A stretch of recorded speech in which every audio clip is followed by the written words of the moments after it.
Hello प्यारे बच्चों, कैसे हैं आप? सब बढ़िया? तो स्टार्ट करते हैं आज की क्लास। आज की क्लास में हम नया चैप्टर स्टार्ट करने वाले हैं, विद्युत धारा के बारे में पढ़ने वाले हैं। तो इस चैप्टर के अंदर विद्युत धारा का विद्युत विभवांतर के साथ में रिलेशन पढ़ेंगे, साथ में प्रतिरोधों के बारे में पढ़ेंगे कि किस प्रकार से प्रतिरोध का मान बढ़ाया जाए, घटाया जाए तो विद्युत धारा का मान कम ज्यादा किया जा सकता है। और साथ में जो विद्युत धारा बनती है वो हम किसी परिपथ के अंदर किस प्रकार से हम इलेक्ट्रॉनों को घुमा सकते हैं वो सारी स्टडी करने वाले हैं। और लास्ट में अंत में चैप्टर में विभव मापी के बारे में पढ़ेंगे, जो हमारे को कोई भी हमारे पास में कोई चालक तार है और वहां पे अपने को विभवांतर का मान मेजर करना होता है तो अपन वो विभव मापी के द्वारा करते हैं। वैसे आप वोल्टमीटर के द्वारा भी करते हैं, लेकिन विभव मापी से क्यों करते हैं, वोल्टमीटर से भी क्यों करते हैं, वो सारी रीजन अपन वहां पे पढ़ने वाले हैं। ठीक है, तो आज की क्लास में हम ये इंट्रोडक्शन देखने वाले हैं कि जो विद्युत धारा होती है वो किस प्रकार से बनती है, कैसे क्या है, इसका फिजिकल मीन क्या है, वो सारी चीजें अपन थोड़ी थोड़ी डिटेल से देखने वाले हैं, जो आप 10th क्लास के अंदर भी काफी सारा देख चुके हैं। तो टॉपिक है विद्युत धारा। तो आपने 10th क्लास के अंदर डेफिनेशन पढ़ी है कि किसी चालक तार में से आवेश के प्रवाह की दर को विद्युत धारा कहा जाता है। तो कहने का मतलब विद्युत आवेशों के प्रवाह की दर को विद्युत धारा कहते हैं। मतलब कोई एक चालक तार ले लिया अपन ने और वहां पे जो आवेश फ्लो हो रहा है इस प्रकार से, देखिए यहाँ पे ये मैंने कोई एक चालक तार ले लिया यहाँ पे, ये इस प्रकार से, और इसके अंदर कुछ आवेश है। आवेश क्या हो सकता है? जो अपने पास में धातु होती हैं, चालक होते हैं, उनके लिए जो आवेश होता है वो इलेक्ट्रॉन होते हैं। तो इलेक्ट्रॉन फ्लो हो रहे हैं, इलेक्ट्रॉन, तो ये आवेश फ्लो हो रहा है। ठीक है, आवेश का प्रवाह हो रहा है। तो इसके लिए फॉर्मूला क्या होता है? फॉर्मूला आप जानते हैं अच्छी तरह से, जो आपने 10th क्लास के अंदर पढ़ा है, I = Q/T। मतलब ये कह सकते हैं कि इतने टाइम के अंदर कितना आवेश प्रवाह हो गया उसको कहा जाता है विद्युत धारा कहा जाता है। तो ध्यान से समझिएगा कि एकांक समय के अंदर प्रवाहित आवेश क्या कहलाता है? विद्युत धारा कहलाता है। ऐसा भी आप कह सकते हैं। ओके, अब भी आप इसके बारे में फर्स्ट टाइम पढ़ रहे हैं तो मैं थोड़ा सा इसके ये बता देता हूं कि ये अदिश राशि है या सदिश राशि है और इसका मात्रक क्या होगा, विमा, वो सारी चीजें अपन देख लेते हैं। तो विद्युत धारा ये अदिश राशि होता है और इसका मात्रक यूनिट क्या हो जाता है आपको पता है, वो काफी सारा ये मूल भौतिक राशि है। तो इसका मात्रक एक तो एम्पियर हो गया, और साथ में आप इसमें फॉर्मूले से देखना चाहते हैं तो क्या हो जाएगा, ऊपर की साइड में तो आवेश आ रखा है, आवेश के लिए हमारे पास में कूलम और समय के लिए सेकंड, तो कूलम/सेकंड हो जाएगा। विमा कितनी होगी? विमा के लिए हमारे पास में आवेश की विमा रखनी है हमको। तो आवेश की विमा कितनी होती है? M/0 L0 T1 A1, और नीचे आ जाएगी टाइम के लिए। तो टाइम के लिए कितना हो जाएगा? T⁻1। ये लीजिए, तो आप यहाँ पे देखेंगे T ऊपर तो कितना आ जाएगा? M0 L0 T0 A1 only. और वैसे ही मूल भौतिक राशि है तो किसी पे डिपेंड नहीं करेगी, किसी पे निर्भर नहीं करती है। मूल भौतिक राशियां किसी पे निर्भर नहीं करती हैं, तो वो खुद से ही डिफाइन होती हैं, इसलिए ओनली विद्युत धारा के ऊपर ही बनाया है। ठीक है, ओके। अब ये अदिश राशि क्यों होता है? आपने तो देखा होगा, कोई भी हमारे पास में कोई परिपथ होता है, जैसे ये परिपथ है मेरे पास में, और यहाँ पे एक प्रतिरोध लगा दिया मैंने, और यहाँ पे ये मैंने बैटरी लगा दी। तो ये बैटरी का पॉजिटिव टर्मिनल, ये नेगेटिव टर्मिनल। पॉजिटिव टर्मिनल कौन सा होता है? उच्च विभव वाला, उसका मान उच्च विभव पे होता है, ये निम्न विभव पे होता है। तो विद्युत धारा किस प्रकार से, मतलब डायरेक्शन क्या होती है? उच्च विभव से निम्न विभव की ओर होती है, कुछ इस प्रकार से, ऐसे हो रही है, ये ऐसे आती हुई ऐसे आ रही। तो आप यहां पे देख रहे हैं कि विद्युत धारा के हमारे पास में तो एक डायरेक्शन है, डायरेक्शन भी और कुछ परिमाण भी है। तो आप इसको अदिश राशि क्यों कह रहे हैं? क्योंकि ये सदिश नियमों की पालना नहीं करती। ये सदिश नियमों की पालना नहीं करती है, इसी वजह से अपन इसको अदिश राशि कह देते हैं। देखिए, सिंपल वाली जो डेफिनेशन जानते हैं अपन अदिश और सदिश के लिए, वो ये जानते हैं कि अदिश राशियां वे राशियां होती हैं जो जिनके पास में केवल परिमाण होता है, जिनके पास में दिशा की आवश्यकता नहीं होती है, केवल परिमाण होता है, उनको अदिश राशियां कह देते हैं। और सदिश राशियां वे राशियां होती हैं जिनके पास में परिमाण और दिशा दोनों होती है। लेकिन आपको थोड़ा सा डीप ले जाना चाहिए डेफिनेशन के अंदर। अपन अदिश राशियां उन्हें कहते हैं जिनके पास में केवल परिमाण होता है, दिशा चाहे हो या न हो, लेकिन वो सदिश सदिश नियमों की पालना नहीं करती हैं तो वो अदिश राशियां होंगी। मतलब ये किस नियमों की पालना करेंगी? ये सामान्य जो बीजगणितीय अपने नियम होते हैं, जोड़ बाकी गुणा वाले, उन नियमों की पालना करती हैं, उन्हें अदिश राशियां कहते हैं। मात्रक क्या होता है? मात्रक हो जाता है इसका एम्पियर, ये कूलम पर सेकंड हो जाता है। ठीक है, तो आप यहां पे डायरेक्शन होती है इसके पास में, परिमाण भी होता है, लेकिन ये सदिश नियमों की पालना नहीं करती, इस वजह से इसको अपन अदिश राशि कहते हैं। ठीक है, ओके। जैसे मैं इस चीज को प्रूफ करके दिखाता हूं आपको। जैसे मेरे पास में मान लीजिए कोई एक सिंपल सा सर्किट है, ये सर्किट है, मान लीजिए ये तार जुड़े हुए हैं और इस तार के अंदर 2 एम्पियर की विद्युत धारा आ रही है और इसके अंदर 3 एम्पियर की विद्युत धारा आ रही है। तो यहां पे जाके ये विद्युत धारा कितनी बन जाएगी? 2 और 3 जोड़ेंगे तो आपके पास में यहां पे 5 आती है, ऐसे आती है, 2 एम्पियर इधर से आ रही है, 3 इधर से आ रही है, तो इस तार के अंदर कितनी होने वाली है? 5। तो आपने यहां पे जो योग किया 2 + 3 = 5, ये कैसा योग है? ये सिंपल एलजेब्रा वाला सामान्य बीजगणितीय योग किया है, न कि सदिश योगफल किया है। सदिश योगफल करते तो यहां पर हमारे पास में ये सदिश और इन दोनों के बीच में कोई ना कोई कोण होता, उस कोण के साथ में इसको सोल्व करना पड़ता। तो कोण मान लीजिए इसके पास में ये 60 डिग्री है और उसके बाद में आप इसको सोल्व करते हैं तो हमारे पास में फॉर्मूला क्या होता है? किसी भी परिणामी सदिश का परिमाण ज्ञात करने के लिए फॉर्मूला होता है प्यारे बच्चों, R = a² + b² + 2ab cos theta, ये वाला फॉर्मूला होता है। ऐसे अपन परिमाण ज्ञात कर लेते हैं इस वाले फॉर्मूले से। तो a मान लीजिए ये 2 है, b यहाँ पे 3 है, उसके बाद में थीटा की वैल्यू आपको पुट करनी पड़ेगी 60 और फिर आप इसको सॉल्व करेंगे तो आपके पास में 5 आंसर नहीं आने वाला है। लेकिन जो प्रैक्टिकली हमारे पास हम प्रायोगिक रूप से देखते हैं तो हमारे पास में मान कितना आता है? 5 एम्पियर आता है। तो ये कैसे नियमों की पालना कर रही है? सामान्य बीजगणितीय नियमों की पालना कर रही है। तो ये कैसी राशि होगी? अदिश राशि होगी। चलिए अपन एक सिंपल साथ में यहाँ पे क्वेश्चन भी कर लेते हैं कि हमारे पास में मान लीजिए कोई एक थोड़ा सा बड़ा सर्किट बना हुआ है, उसके अंदर कितनी कितनी विद्युत धारा बनेगी। जैसे मैं बना रहा हूं, यहां पे कुछ ऐसा है और यहां से कुछ करंट आ रही है, इधर से करंट आ रही है और यहां पे ये लीजिए ये कुछ ऐसे सर्किट है।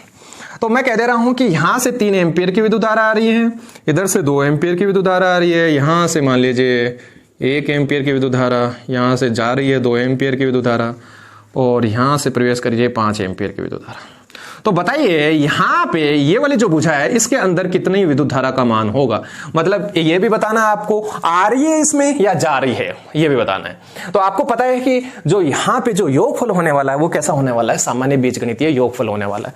तो प्यारे बच्चों अपनी इसको सोल्व करना स्टार्ट करते हैं। ये हमारे पास में क्वेश्चन दिया गया है। अब मैं जो रेड पेन से लिखने वाला हूं वो हमारे पास में दिया हुआ नहीं है, मैं उसको सोल्व कर करके लिख रहा हूं। ठीक है, ओके। तो ये 5 इधर से आई और 3 इधर से आए, तो यहां पे इस भुजा के अंदर यहां पे कितना होने वाला है? यहां पे होने वाला है 8 एम्पियर।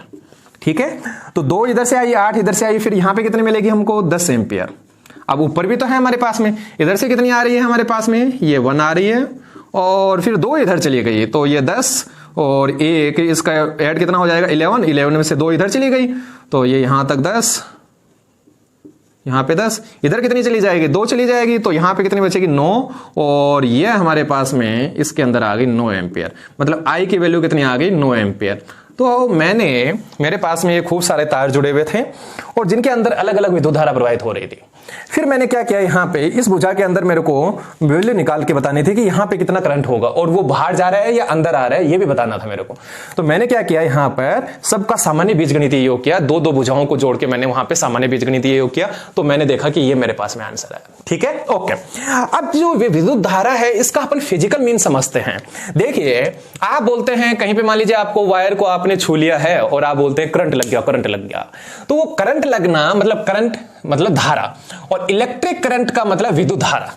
ठीक है, तो वो अपन ने अपने डेली लाइफ के अंदर जब भी अपन ने करंट के बारे में बात की है तो वो विद्युत धारा के ही बारे में बात की है। तो हमने उस विद्युत धारा के विद्युत को हटा दिया है और हम धारा बोलते रहते हैं कि करंट आ गया, करंट लग गया या कुछ जो भी है, तो वो करंट ही बोलते रहते हैं। एक्चुअल में ऐसा नहीं है कि विद्युत धारा ही बनती है, आप ये धारा कैसे भी बना सकते हैं। जैसे मान लीजिए हमारे पास में पानी है, यहाँ पे मेरे पास में एक बाल्टी भर के पानी है खूब सारा, और उस बाल्टी भर के पानी को मैंने यहाँ पे सरफेस में कुछ ऐसे दोहरा सा बना रखा है, वो समझ रहे हैं ना आप, कुछ ऐसे मैंने जगह बना रखी है। ठीक है, और वहां पे मैंने उस पानी को डाल दिया ऐसा, मैंने जैसे ही इस पानी को डाला तो ये क्या करेगा, इस साइड में ऐसे फ्लो करने लगेगा। या आप ऐसे समझ सकते हैं कि कोई एक पर्वत है, ये मेरे ये सरफेस और यहां पे ये एक पर्वत सा बना हुआ है। ठीक है। और बारिश का टाइम है और यहां पे बारिश होने लग रही है, तो बारिश हो गई तो यहां पे क्या होने वाला है, ये कुछ जो भी पानी की बूंदे हैं वो इकट्ठी होके यहां पे काफी सारा पानी बन जाएगा और ये क्या होगा, यहां पे ये फ्लो होने लगेगा ऐसे, मतलब ये प्रवाहित होने लगेगा। अब ये जो प्रवाह हो रहा है, यहां पे ये जो प्रवाह हो रहा है, पानी का जो प्रवाह हो रहा है, इस पानी के प्रवाह को ही धारा कहा जाता है। इसके अलावा अलग से कोई चीज नहीं है। ऐसा नहीं है कि जो विद्युत धारा है वो ही आप देख पाते हैं, पानी की धारा भी बन सकती है, मतलब पानी धारा, ठीक है। तो आपने ये एकदम से ऐसे फेंका, या तो ये वाला हो सकता है ऐसे, या आपने फेंका और या ये जो पर्वत से ये जो पानी आ रहा है ये भी एक धारा बन रही है। तो ये भी किसका काम कर रहा है, करंट का काम कर रहा है। क्यों? क्योंकि करंट के अंदर एक्चुअल में क्या होता है, देखिए अपन घर पे बोलते हैं लाइट आ गई मम्मी, लाइट चली गई। इसका मतलब क्या होता है, इसका मतलब ये होता है कि हमको जो हमारा ट्रांसफॉर्मर है वहां से करंट आया और चला गया, मतलब आया और चला गया। इसका मतलब क्या है, इसका मतलब ये होता है कि जैसे मान लीजिए ये ट्रांसफॉर्मर है, मतलब ये बैटरी है, ट्रांसफॉर्मर, ठीक है, और ये हमारा घर है, यहां पे हम लाइट यूज कर रहे हैं, जो भी आपने बल्ब लगा रखे हैं ऐसे यूज कर रहे हैं। तो इसका मतलब क्या होता है कि यहां से कुछ ऊर्जा है वो ऐसे प्रवाहित होने लगती है और वो ऊर्जा हमारे पास में पहुंचती है। तो जो इलेक्ट्रॉन का एक लाइन में जो प्रवाह होने लग जाता है, मतलब एक दिशा में जो प्रवाह होने लग जाता है, उससे वो क्या करते हैं, ऊर्जा को ट्रांसफर करने का काम करते हैं और ऊर्जा प्रवाहित करने का काम करते हैं। और जो इलेक्ट्रॉन एक लाइन में चलने लगते हैं, एक ही लाइन में चलने लगते हैं, सारे ऐसे एक ही लाइन में चल रहे हैं, उसको कहा जाता है धारा कहा जाता है, ठीक है। तो अलग से कोई ऐसी चीज नहीं है, जैसे आपने विभव वाले चैप्टर के अंदर पढ़ा था विभव क्या होता है, वैसे ही विद्युत धारा का भी फिजिकल मीन यही है कि आप किसी भी लिक्विड को या कोई सॉलिड पदार्थ है, बहुत छोटे छोटे से कंकर ले रखे हैं आपने, बहुत छोटे छोटे ऐसे खूब सारे कंकर हैं और इनको आपने क्या किया, एक साथ ऐसे डाल दिया धड़। तो जैसे आप इसको डालेंगे तो ये सारे क्या होंगे, ऐसे गति करने लगेंगे। तो इस गति, एक दिशा में ये जो गति होने का जो प्रोग्राम है, जो प्रवाह हो रहा है, इसको क्या कहा जाता है, धारा कहा जाता है, और जिसको आप इंग्लिश में क्या बोल देते हैं, करंट बोल देते हैं। ठीक है प्यारे बच्चों, ओके। तो ये बेसिक सी बातें थी अपनी। अब इसके बाद में बात करते हैं, ये जो हमारे पास में फॉर्मूला आ रखा है, ये वाला जो फॉर्मूला है जो आपने 10th क्लास के अंदर पढ़ा है और आप बहुत सारी जगह इसको अप्लाई भी कर देते हैं। I = Q/T आपको बोल दिया जाता है कि T की वैल्यू है वो 2 सेकंड है और उसके अंदर इतना चार्ज फ्लो हो रहा है, तो बताइए करंट का मान कितना होगा। तो आप जल्दी से बता देते हैं इससे कैलकुलेट करके। लेकिन ये वाला जो फॉर्मूला है वो तभी लगा सकते हैं जब हमारे पास में करंट है वो नियत बनी हुई है, मतलब एक समान बनी हुई है, तभी लगा सकते हैं कि 2 सेकंड के अंदर कितना गया, फिर 3 सेकंड के अंदर 4 सेकंड, मान लीजिए 2 सेकंड के अंदर 15 इलेक्ट्रॉन जा रहे हैं, मतलब 15 आवेश जा रहा है, उसके बाद 3 के बाद में 15 जा रहा है, 4 के बाद में 15 जा रहा है, ठीक है।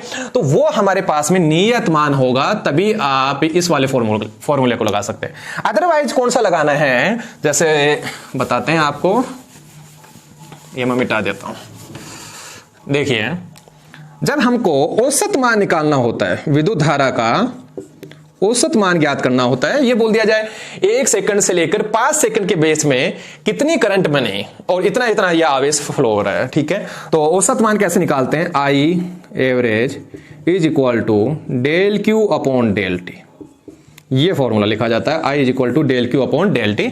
यहां पे आपको मतलब del Q और del T का मतलब क्या है, T2 - T1, और इस del Q का मतलब है Q2 - Q1। ये प्रारंभिक मान जो भी हमारे को मान लीजिए 1 सेकंड से देना स्टार्ट किया, ये तो होता है प्रारंभिक मान, और ये जो अंतिम मान जहां तक आपको ज्ञात करना होता है, ऐसे इसमें भी ये प्रारंभिक मान, ये अंतिम मान, ठीक है। ओके प्यारे बच्चों, इसके बाद में हम बात करते हैं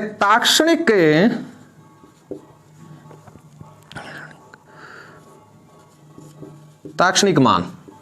ताक्षणिक मान कैसे निकालेंगे, तो ताक्षणिक मान देखिए हमारे पास में, मान लीजिए ये हमारे पास में इस प्रकार से करंट फ्लो हो रही है, I करंट जा रही है, ये किसी भी समय पे जा रही है, मतलब 1 सेकंड पे कितना करंट जा रहा है, दूसरे सेकंड पे कितना करंट जा रहा है। जैसे आप किसी गाड़ी के अंदर बैठ के जा रहे हैं और आपको पता लगाना है कि अभी स्पीड कितनी चल रही है, एकदम से आपको स्पीड पूछा अपने ड्राइवर को कि भाई कितनी स्पीड से चल रहे हो, तो वो बोल देता है, स्पीडोमीटर के अंदर देखता है उस गाड़ी के और उसके अंदर देखता है कि 60 में चल रहा हूं, तो वो बोल देता है 60। तो वो 60 है, वो कौन सा मान है, ताक्षणिक मान होता है, ठीक है।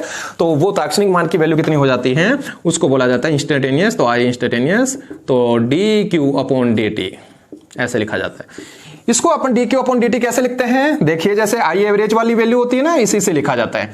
I = अपन यहां पे लिमिट लगा देते हैं, limit del T indicate 0 del Q/del T, ठीक है, इसका मतलब क्या है? इसका मतलब यह है कि जो हमारे पास में समय है वो बहुत ही कम है, बहुत छोटा सारा समय है। वो del T is equal to zero, बहुत जीरो के नजदीक है, जीरो नहीं है, जीरो के नजदीक है। बहुत कम समय के अंदर, माइक्रो सेकंड के अंदर जितना आवेश प्रवाह होता है उसको कहा जाता है तात्क्षणिक विद्युत धारा, जिसकी वैल्यू कितनी हो जाती है? इस पूरे मामले को अपन क्या लिख देते हैं अवकलन के अंदर? D Q upon D T. ये लीजिए, ठीक है प्यारे बच्चों। तो आप इस प्रकार से विद्युत धारा का मान ज्ञात कर सकते हैं।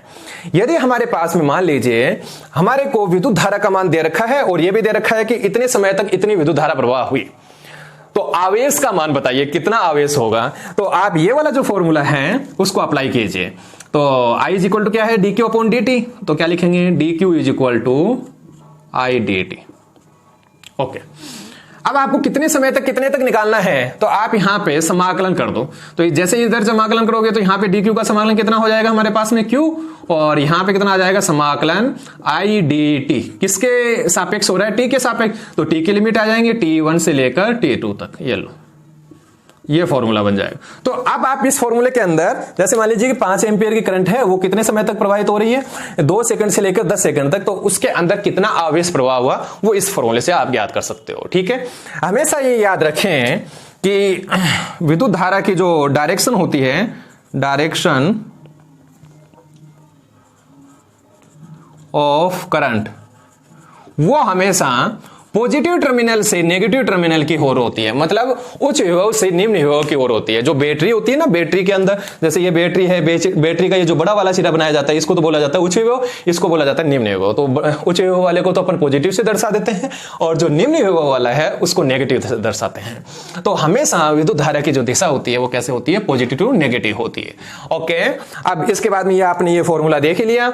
अब इसके बाद में बात करते हैं कि जो विद्युत धारा है वो अनुप्रस्थ काट क्षेत्रफल पे निर्भर करती है या नहीं करती है। और जो मान लीजिए बीच में से मैंने वायर मोड़ दिया, इस प्रकार से एक वायर है और उसको बाद में उसको ऐसे मोड़ दिया, तो विद्युत धारा का मान कम ज्यादा होता है या नहीं होता है, इस चीज के बारे में अपन डिस्कस करते हैं।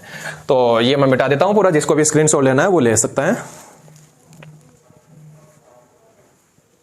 ओके,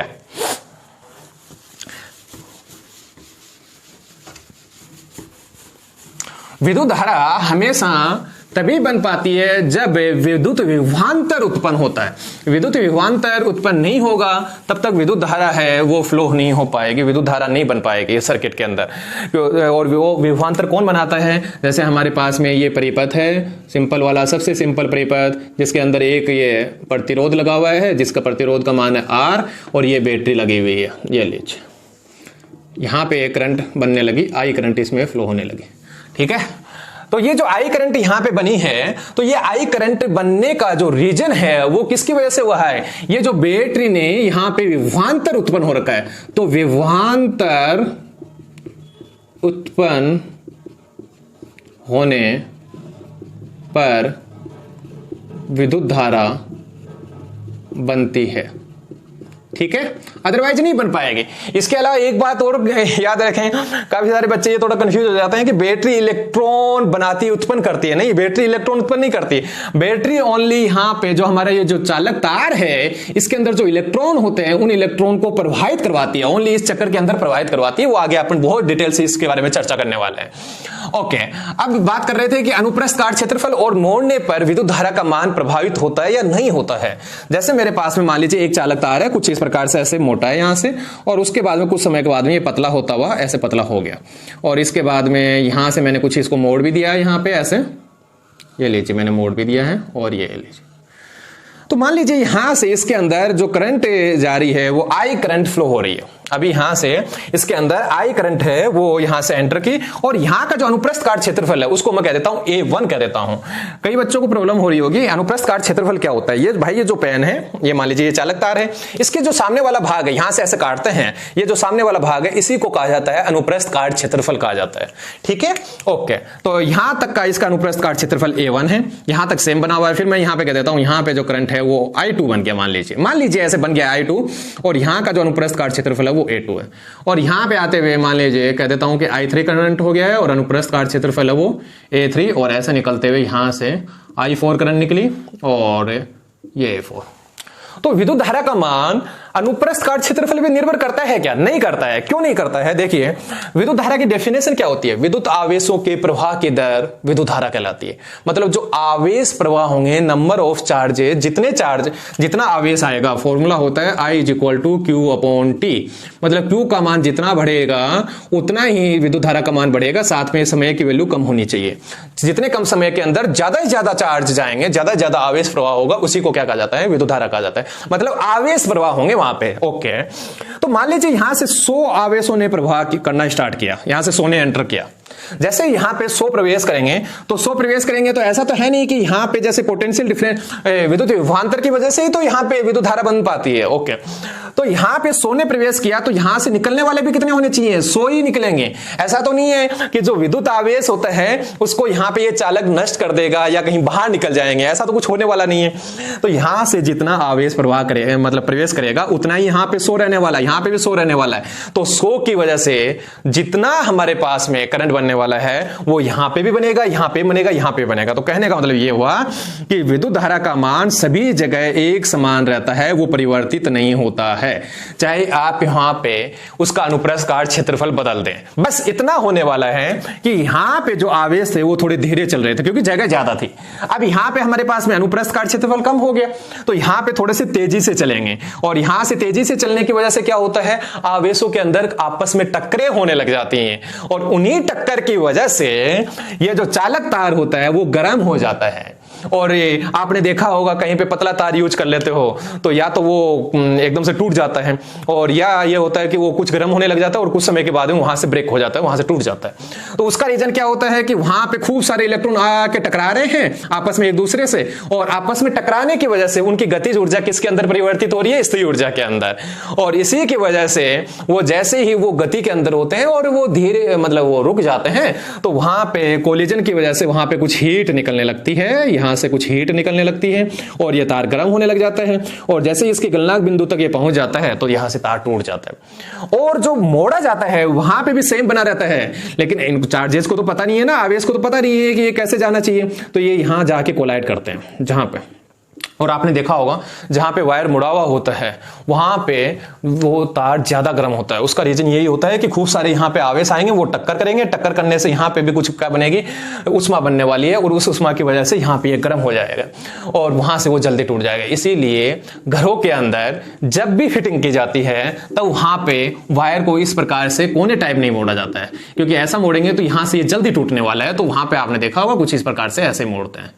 ठीक है, ओके। तो हमेशा याद रखिएगा, चाहे अनुप्रस्थ काट क्षेत्रफल कम हो या ज्यादा हो, एक बार जितनी विद्युत धारा बन गई है वो उतनी बनी रहेगी, चाहे आप वहां पे बीच में परिवर्तन कर दें। बस इतना होने वाला है कि यहाँ पे जो आवेश का प्रवाह है वो धीरे होगा, यहाँ पे फास्ट हो जाएगा, और कुछ नहीं होने वाला है। ये उसी तरीके से है जैसे कहीं पे भगदड़ हो जाती है। जैसे मान लीजिए आप आराम से चल रहे हैं, सभी लोग आराम से चल रहे हैं, और पीछे से पुलिस ने आप पे स्टार्ट कर दिया, डंडा मारना स्टार्ट कर दिया, तो सारे के सारे लोग क्या करते हैं? धड़ाधड़ भागने लग जाते हैं। और मान लीजिए कहीं से निकलने का जो रास्ता है वो बहुत ही सकड़ा सा है, ऐसे बहुत ही सकड़ा सा रास्ता है, तो यहां से निकलने वाले लोग कैसे निकलेंगे? जल्दी जल्दी से निकलेंगे, ऐसे जल्दी जल्दी, और वो एक दूसरे से टकराएंगे भी, तो यहां पे थोड़ी हीट बढ़ जाती है। आप वहां पे उस टाइम पे फील नहीं कर पाते हैं उस चीज को अपन, तो वहां पे थोड़ी सी हीट बढ़ जाती है। तो समझ पा रहे हैं आप इस बात को? ओके, तो आज की क्लास यहीं समाप्त करते हैं। अगली क्लास में बहुत सारी रोचक बातें करने वाले हैं कि एक जो चालक तार होता है उसके अंदर जब करंट बहने लगता है तो आवेश का प्रवाह होने लग रहा है, तो विद्युत वहां पे हमारे पास में वो कितना चार्ज होगा, उसके पास में कितना आवेश होगा, उसके बारे में बात करने वाले हैं। या होगा या नहीं होगा, यह भी बात करने वाला है नेक्स्ट क्लास के अंदर। तो ओके, आज की क्लास यहीं समाप्त करते हैं। Tata bye bye.